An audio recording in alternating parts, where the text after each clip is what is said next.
A 17-year-old boy walked into his high school on a normal January day. By nightfall, he was missing.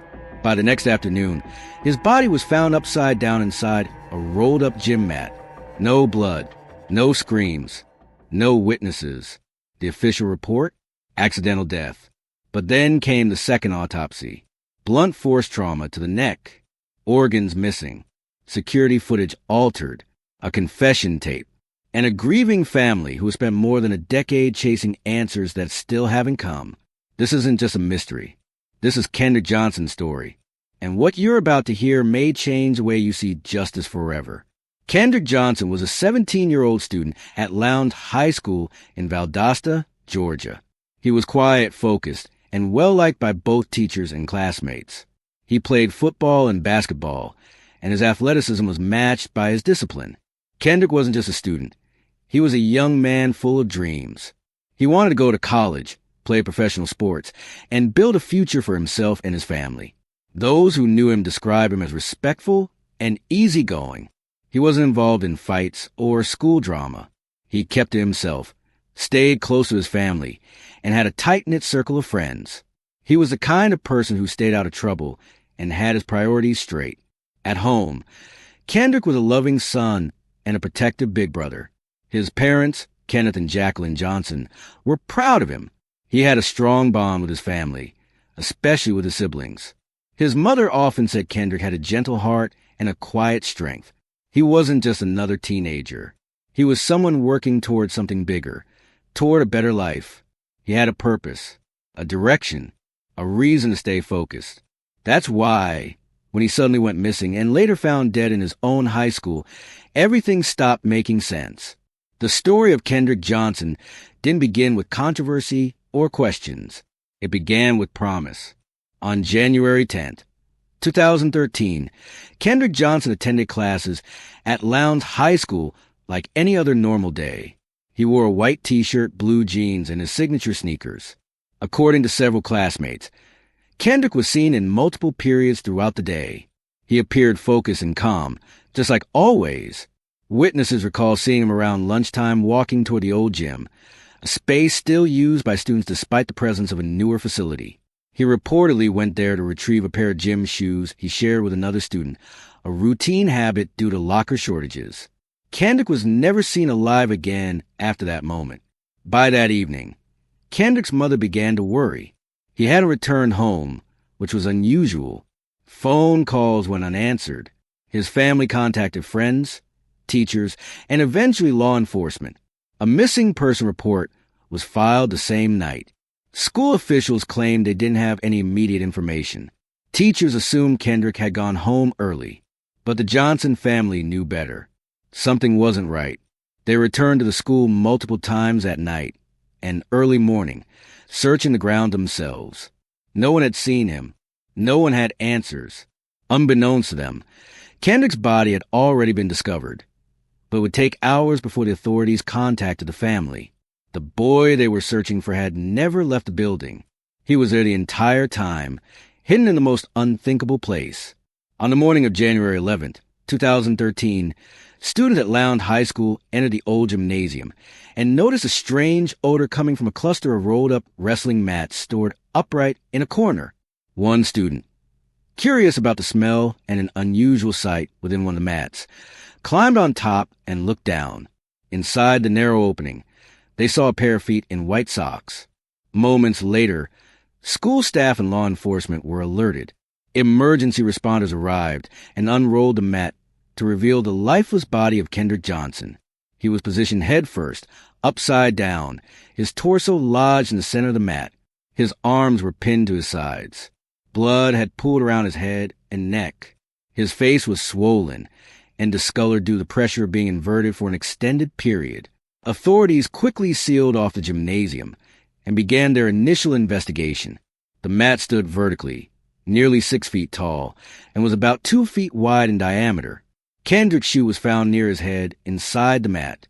His other shoe, the one he was believed to be reaching for, was found beneath his feet. The position of the body raised immediate questions.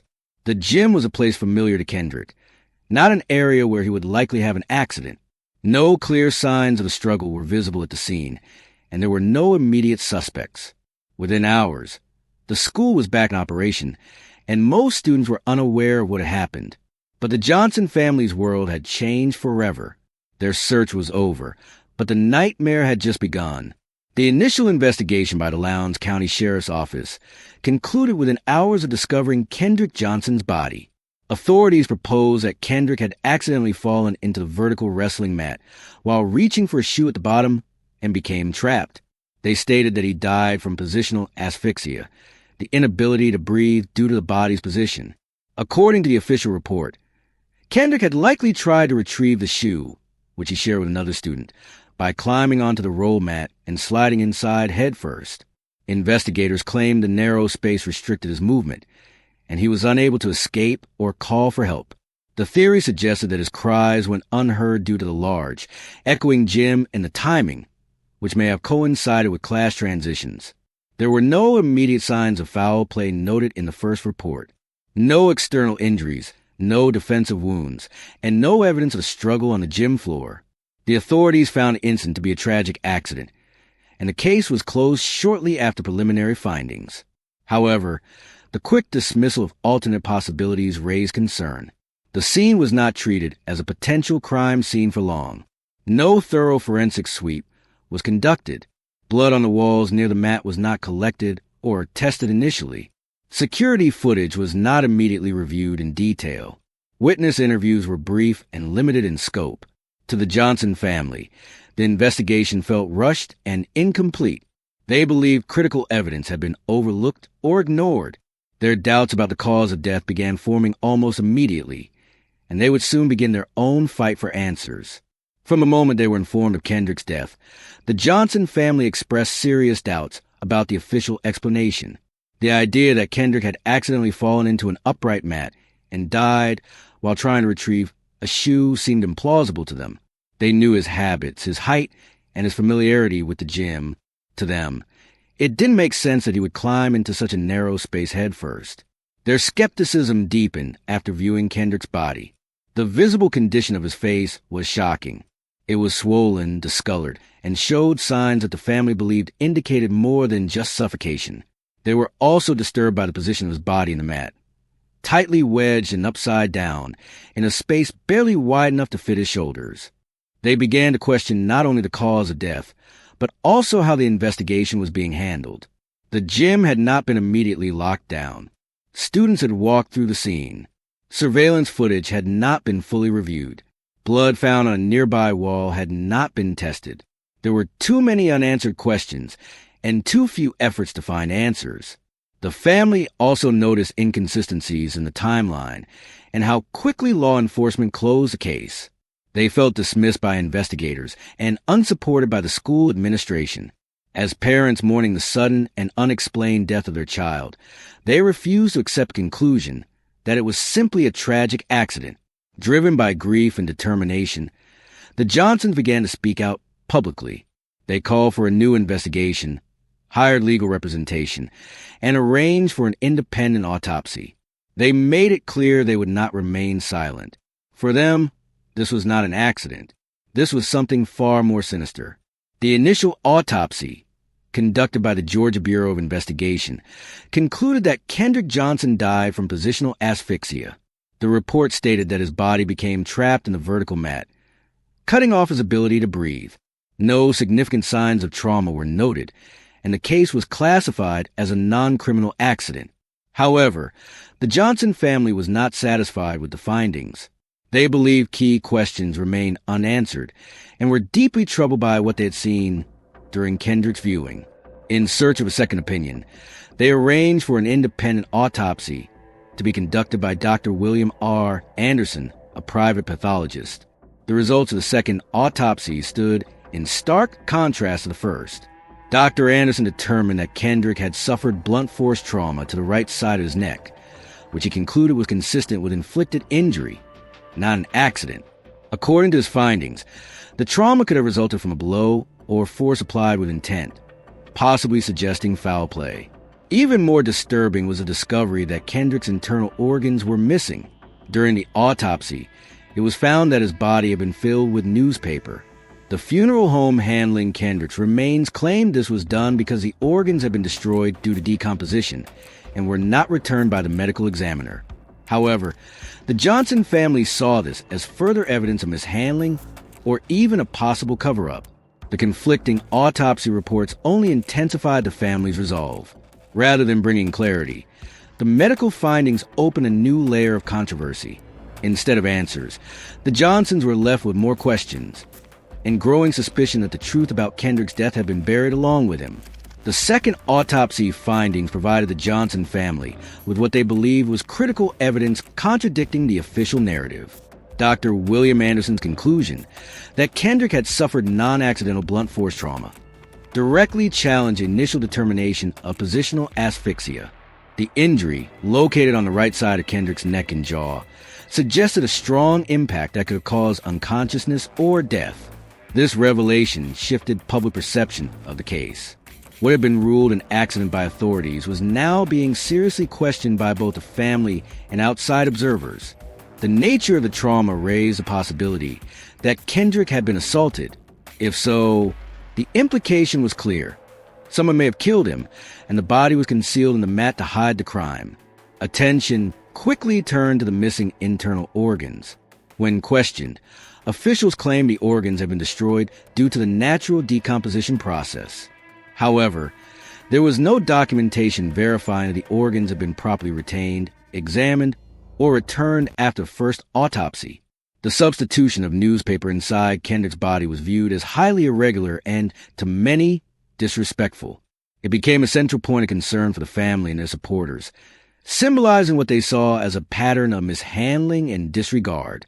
The combination of the trauma finding and the missing organs intensified the call for a deeper investigation. The Johnsons believed these facts pointed to something far more serious than an accident, potentially a cover-up. Their demand for justice grew louder, and public support for their cause began to grow across the country. The second autopsy did not bring closure. Instead, it widened the gap between the official explanation and the family's pursuit of the truth. It would not be the last time Kendrick Johnson's body would be examined. The discovery that Kendrick Johnson's internal organs were missing ignited one of the most disturbing controversies in the case. During the second autopsy, conducted months after Kendrick's death, the pathologist reported that his body cavity had been filled with crumpled newspaper. Vital organs, including the brain, heart, lungs, liver, and other abdominal organs, were not present. The funeral home that had prepared Kendrick's body for burial claimed it had received him without organs. They stated that the internal tissues had been destroyed due to advanced decomposition, and that the newspaper was used as a standard embalming substitute when organs are unavailable. However, this explanation raised serious concerns. Newspaper is not considered a standard or medically appropriate material for body preparation, and the decision to use it was seen by many as both unprofessional and potentially unethical. Further complicating matters, the Georgia Bureau of Investigation maintained that the organs had been properly removed during the initial autopsy and were discarded as part of normal procedures once tissue samples were taken.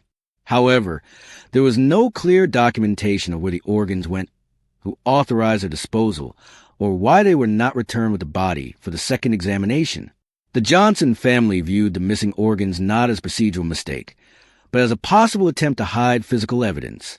If trauma had been inflicted to the organs, especially the heart or lungs, then their absence could have prevented detection of the true cause of death.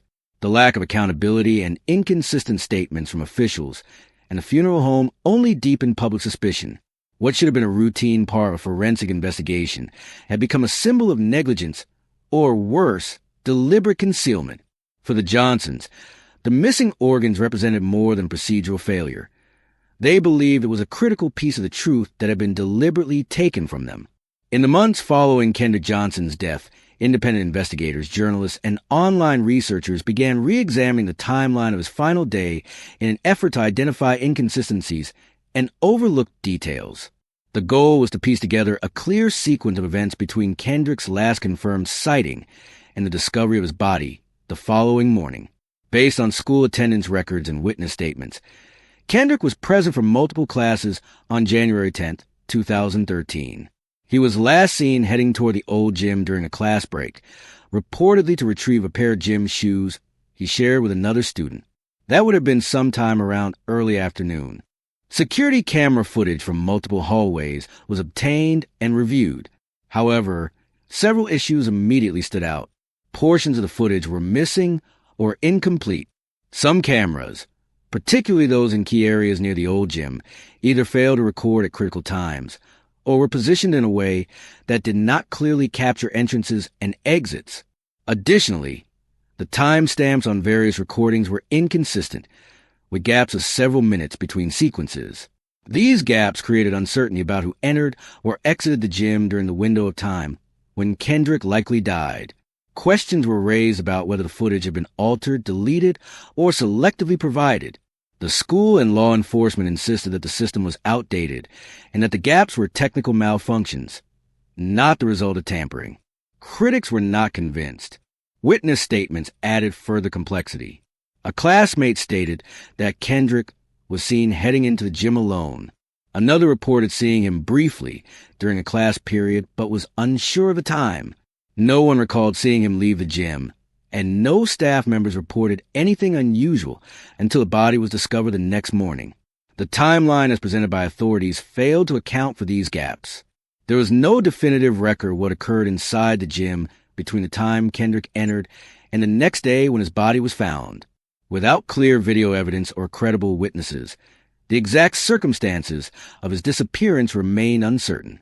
The reanalysis of the timeline didn't just highlight a few missing minutes. It exposed a critical void in the case. In that void, speculation, doubt, and suspicion continued to grow. The surveillance footage from Lowndes High School quickly became one of the most contested elements in the investigation into Kendrick Johnson's death. The school had over 30 security cameras positioned throughout the campus, including several in and around both the old and new gymnasiums. When the family requested access to the footage, they expected a clear record of Kendrick's movements on the day he died. What they received instead raised more questions than answers. The footage provided to the family's legal team contained significant irregularities. Key time segments appeared to be missing, and several cameras showed blank screens or moment of inactivity during the critical time frame when Kendrick was believed to have entered the old gym. In some cases, the timestamps on different cameras failed to synchronize, making it difficult to establish a consistent timeline of events.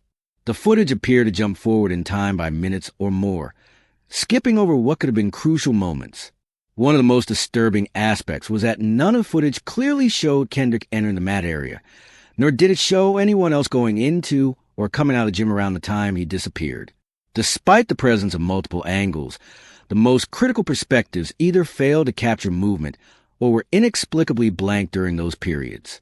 The sheriff's department and school officials claimed there was no evidence of tampering and blamed the irregularities on the outdated system, which recorded on a motion-based loop and was prone to errors. Independent analysts hired by the Johnson family disagreed. They argued that the footage had been selectively edited, and portions of video had likely been withheld or altered. A forensic video analyst who examined the footage stated that the video files showed signs of inconsistencies, suggesting potential manipulation. The analyst pointed out overlapping timestamps, sudden jumps in continuity, and the absence of expected student traffic in typically busy hallways. The controversy over the surveillance footage became a central point in the family's argument that the investigation had been mishandled, or worse, deliberately obstructed.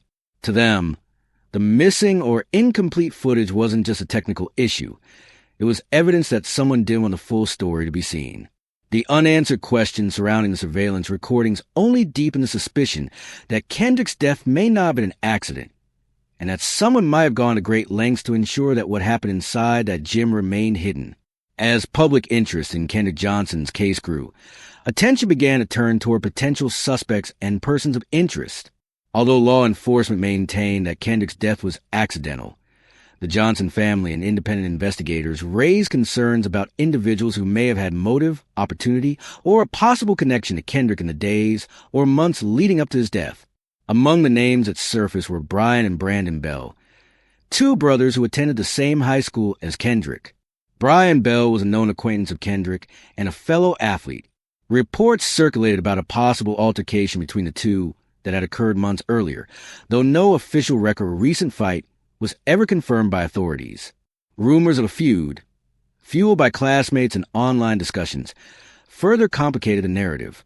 The Bell brothers' father, Rick Bell, was a longtime FBI agent at the time, which led to allegations of potential interference or protection. The Johnson family claimed this relationship may have influenced the handling of the investigation. They pointed to the speed at which the case was ruled accidental and the lack of thorough questioning of those involved. Law enforcement denied these claims and stated there was no conflict of interest in how the case was managed. Cell phone records, video footage, and class schedules were examined to determine the whereabouts of the Bell brothers on the day of Kendrick's death. Brian Bell's legal team provided an alibi, including surveillance footage showing him on a school bus at the time Kendrick was believed to have entered the gym. Brandon Bell also had an alibi supported by school records and statements. Neither was ever charged or officially named as suspects by law enforcement. Despite the absence of formal accusations, the Bell family became a focal point of public scrutiny. The Johnson family named them in a wrongful death lawsuit filed in 2015, alleging that the brothers had attacked Kendrick and that school officials and law enforcement had helped cover up the incident. The lawsuit was later dismissed, and no criminal charges resulted from the claims. The lack of a clear suspect in Kendrick's death continued to fuel speculation and controversy. While no individual was ever proven to be directly involved, the persistent theories and circumstantial links created a lasting shadow over the case, keeping the possibility of foul play alive in the public's mind.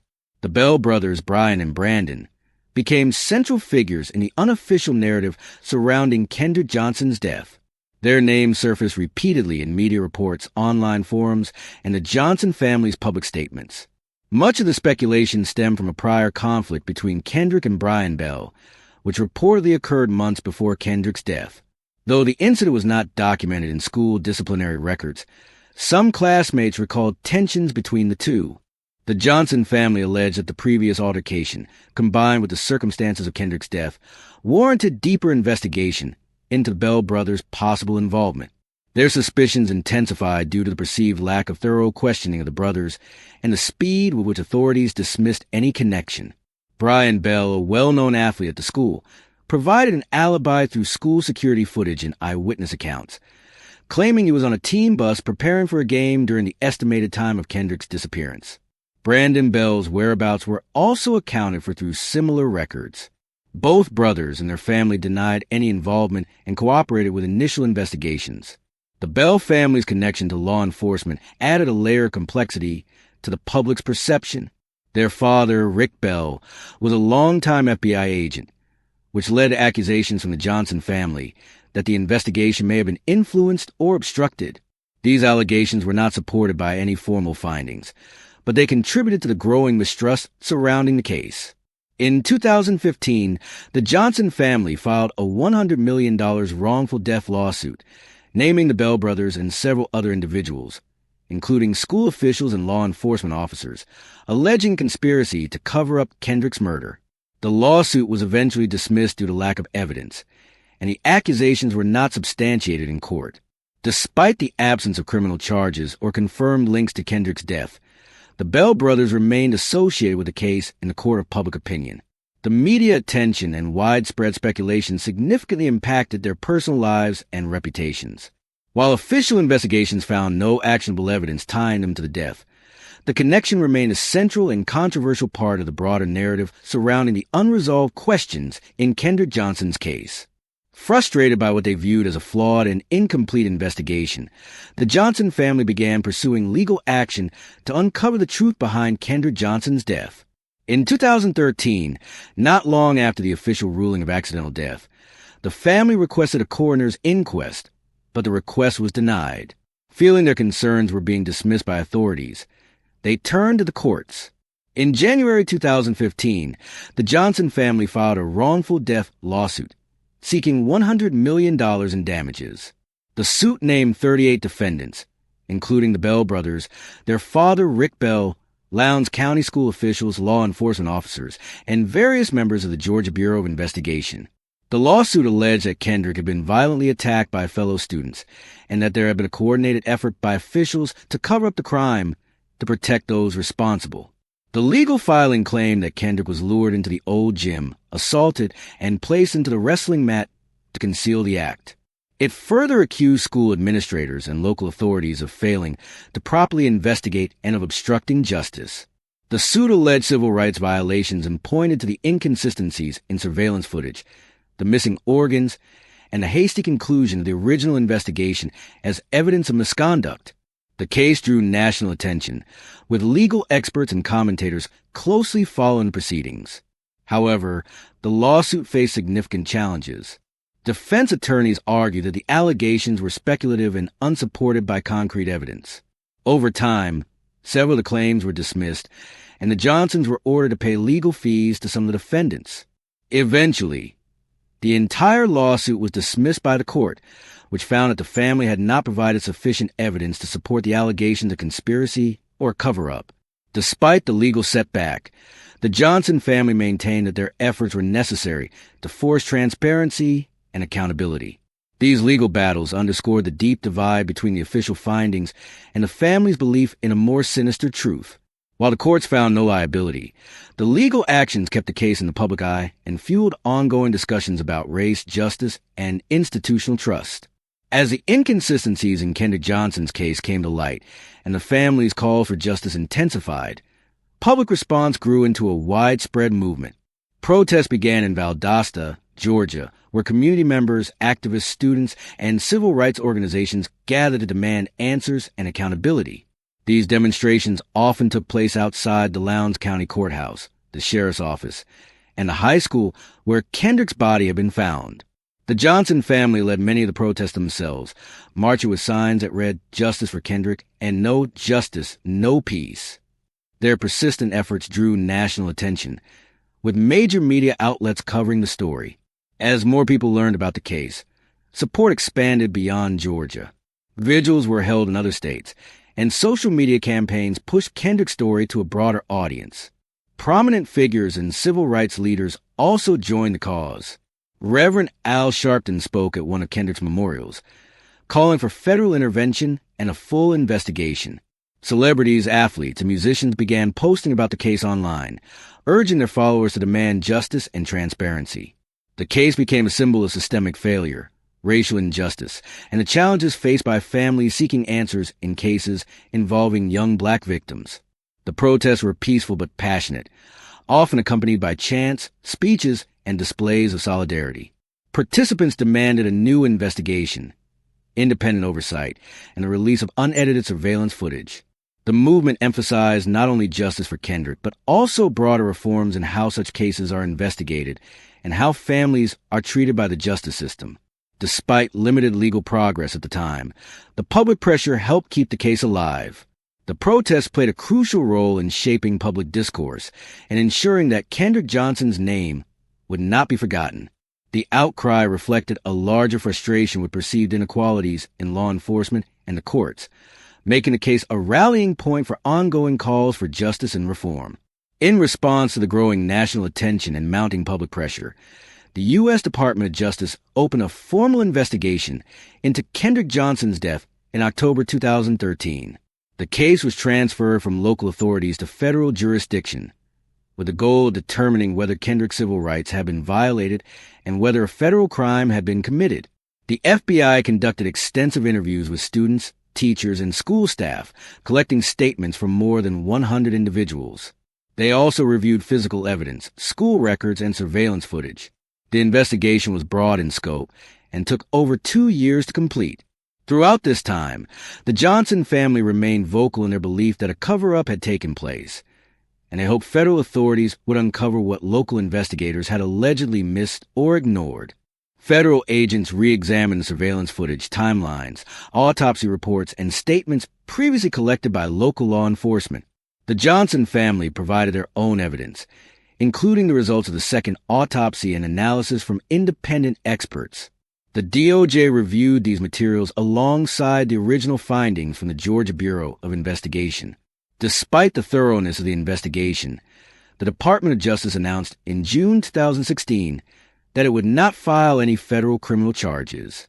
Prosecutors stated that there was insufficient evidence to prove beyond a reasonable doubt that a crime had occurred or that anyone had engaged in conspiracy to obstruct justice. They emphasized the legal standards required for a criminal prosecution and concluded that the available facts did not meet that threshold. The decision was a devastating blow to the Johnson family, who had placed hope in the federal inquiry as their last chance at official recognition of foul play. To them, the DOJ's decision reflected not a lack of evidence, but a lack of what to hold the right people accountable. Public reaction to the DOJ's conclusion was divided. Some accepted the findings, while others viewed it as another example of institutional failure in cases involving black victims. Although the federal investigation did not lead to charges, it kept the case in the national spotlight for years and added further documentation to the already complex and controversial record of Kendrick Johnson's death. Kendrick Johnson's death and the questions surrounding it left a lasting impact on both his local community in Valdosta and the broader national conversation about justice, race, and accountability. Though his case remains unresolved in the eyes of many, Kendrick's name became a symbol of perseverance, resistance, and the urgent need for systemic change.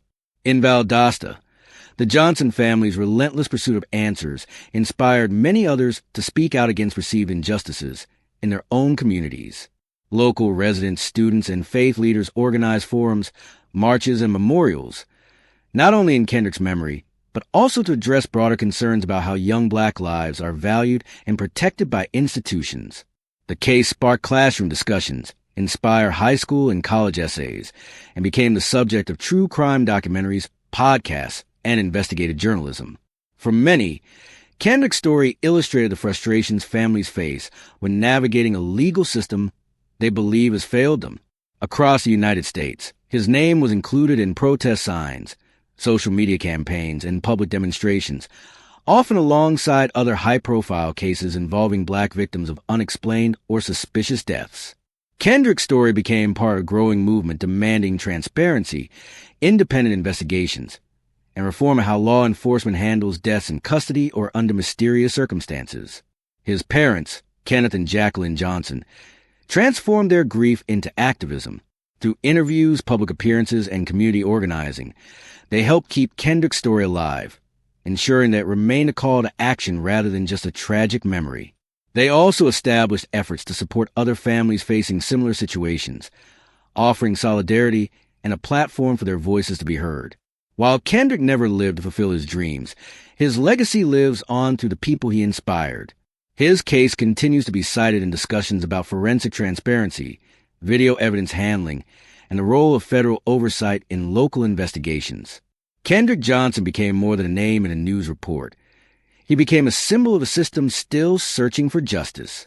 In March 2021, nearly 8 years after Kendrick Johnson's death, the case was officially reopened by the Lowndes County Sheriff's Office. This decision came after renewed public interest, continued pressure from the Johnson family, and the emergence of previously unreleased documents and audio recordings that reignited questions about the original investigation.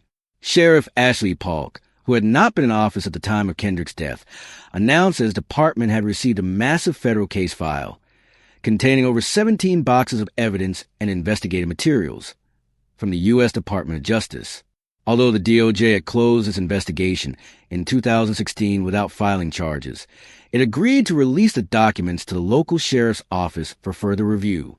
The reopening of the case was framed as a fresh look at the available evidence rather than a declaration that a crime had occurred.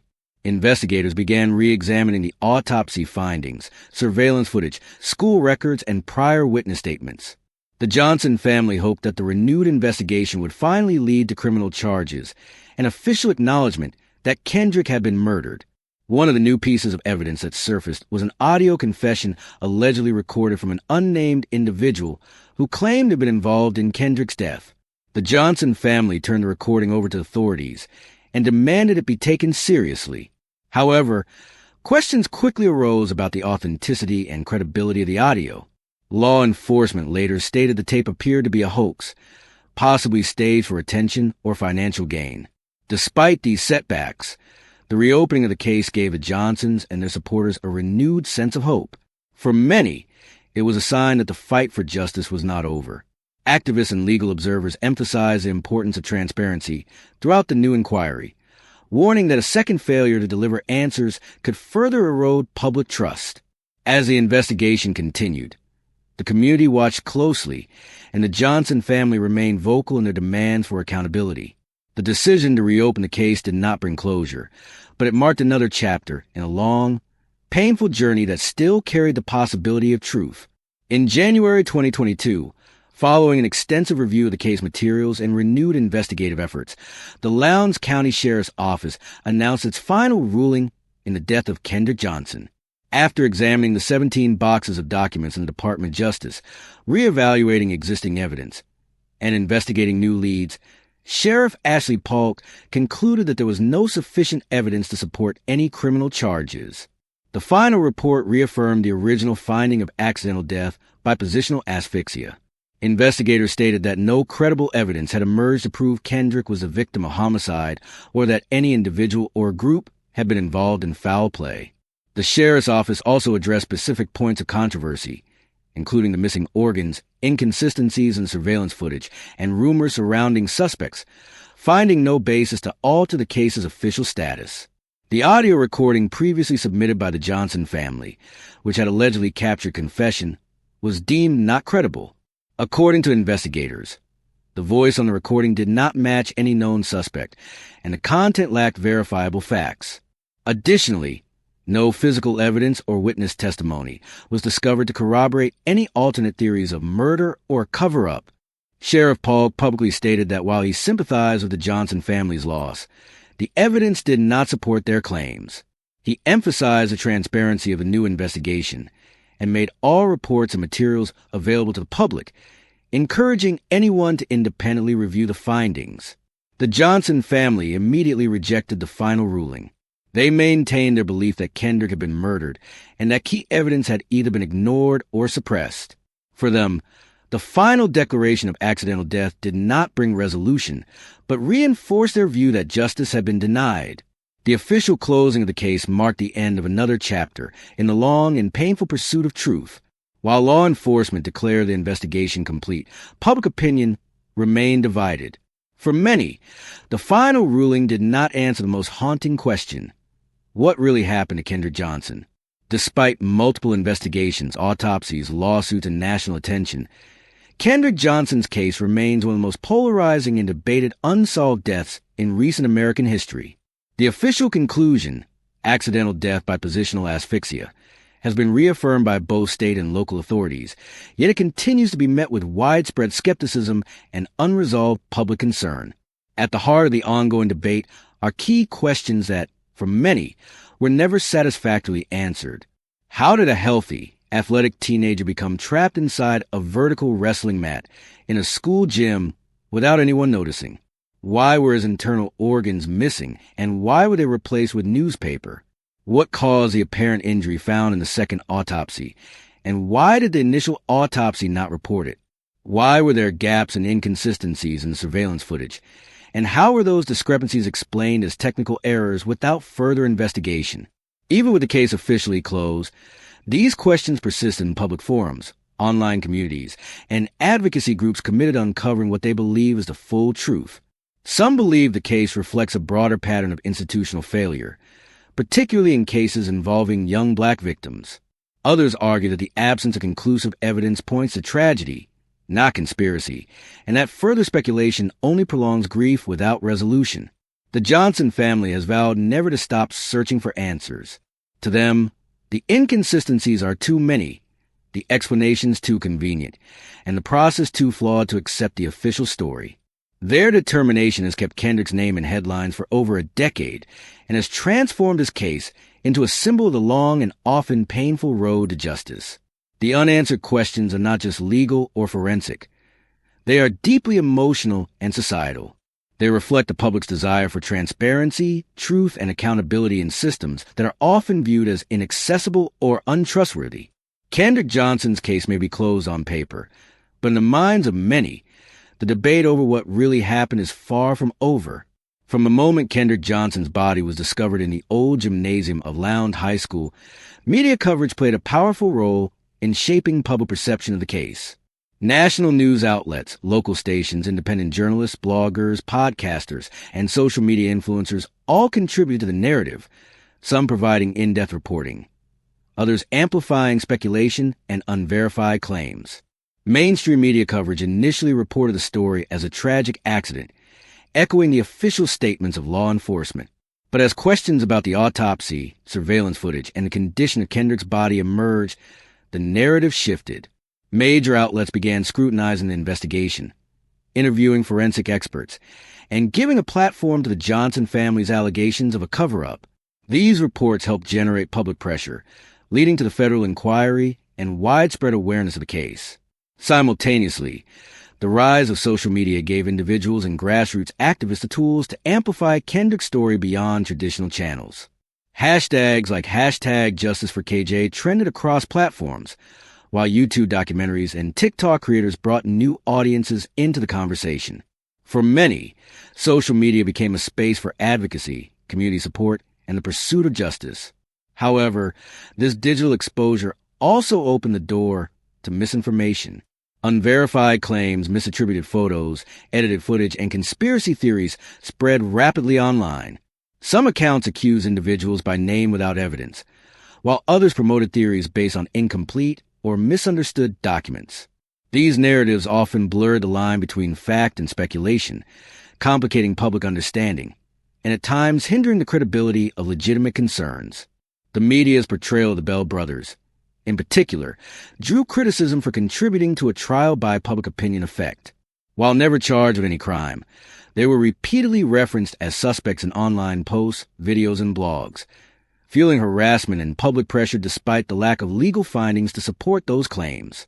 At the same time, the Johnson family used media effectively to keep Kendrick's case alive in the national conscience. Press conferences, interviews, rallies, and visual campaigns helped ensure that the story was not forgotten, even years after the investigation had closed. The role of media and misinformation in Kendrick Johnson's case reveals the double-edged nature of modern information channels. While they can bring attention, amplify truth, and drive accountability, they can also distort facts, damage reputations, and complicate the pursuit of justice. More than a decade after Kendrick Johnson was found dead inside a rolled-up wrestling mat, the case remains etched into the American consciousness, not for what was resolved, but for what was never fully explained. Official investigations have been closed, reopened, and closed again. Multiple autopsies, legal battles, federal reviews, and public protests have yielded no conclusive answers that satisfy all sides. To this day, the core mystery endures. How did a promising 17-year-old student die under such strange circumstances, in the middle of his high school, unnoticed for hours, and ultimately dismissed as an accident despite mounting irregularities? For many, the explanation of positional asphyxia has never aligned with the disturbing imagery, the missing organs, the security footage gaps, and the alleged audio confession. For others, the absence of solid forensic proof of homicide leaves them accepting tragedy over conspiracy. The Johnson family has transformed grief into activism, ensuring Kendrick's name is spoken, his story is heard, and his legacy carries forward. Their unwavering pursuit of truth has inspired conversations about race, youth, institutional accountability, and the resilience of families fighting systems that seem impenetrable.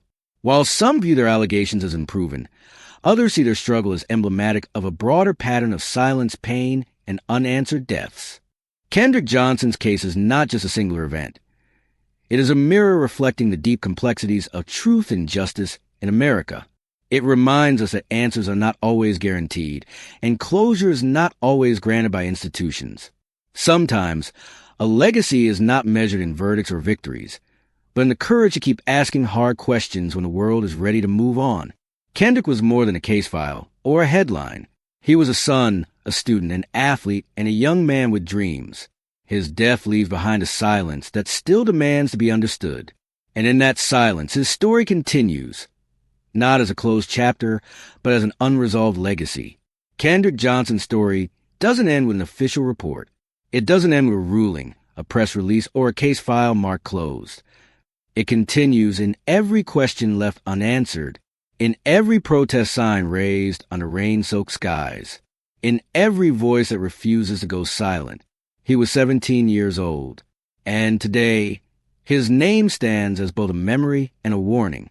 If justice can be delayed this long, if truth can be buried this deep, then every one of us has a reason to keep asking, what really happened to Kendrick Johnson? If his story matters to you, don't let it fade. Subscribe for more untold cases. Share his name. Share this video. Your voice may be the one that finally echoes loud enough.